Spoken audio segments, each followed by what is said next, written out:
মাদকমুক্ত প্রজন্মই দেশের প্রকৃত ভবিষ্যৎ। এই প্রতিপাদ্য নিয়ে কিশোরগঞ্জ সদরে ঐতিহ্যবাহী কিশোরগঞ্জ সরকারি বালক উচ্চ বিদ্যালয় শুকতারা সমাজ কল্যাণ সংস্থা ও লাইফ মাদক পূর্ববাসন কেন্দ্রের যৌথ উদ্যোগে এক সেমিনার অনুষ্ঠিত হয়েছে। অনুষ্ঠানে প্রধান অতিথি হিসেবে উপস্থিত ছিলেন সদর উপজেলা নির্বাহী কর্মকর্তা কামরুল হাসান মারুফ। বিশেষ অতিথি হিসেবে উপস্থিত ছিলেন কিশোরগঞ্জ মডেল থানার ওসি অপারেশন শেখর, মোহাম্মদ এনামুল হক, রেজাউল হাসান নাহিদ, এনায়েত হোসেন ও অত্র বিদ্যালয়ের প্রধান শিক্ষক সেলিনা বেগম প্রমুখ।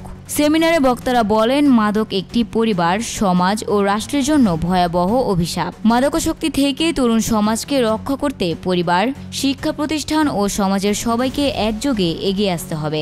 অনুষ্ঠানের আয়োজন করে মাদকাসক্ত পুনর্বাসন কেন্দ্র লাইফ। বক্তারা তরুণ প্রজন্মকে মাদকমুক্ত জীবন গড়ে তোলার আহ্বান জানান এবং সচেতনতা বৃদ্ধিতে সম্মিলিত উদ্যোগের গুরুত্ব তুলে ধরেন। মাদকের কুফল, মাদক একটি সমাজ ও ভবিষ্যৎ প্রজন্মকে ব্যাপক ধ্বংস করে। এ বিষয়ে সবাইকে সচেতন এবং ভবিষ্যৎ রক্ষার জন্য এগিয়ে আসার আহ্বান ব্যক্ত করে সেমিনার শেষ করেন। Desk report, news Times.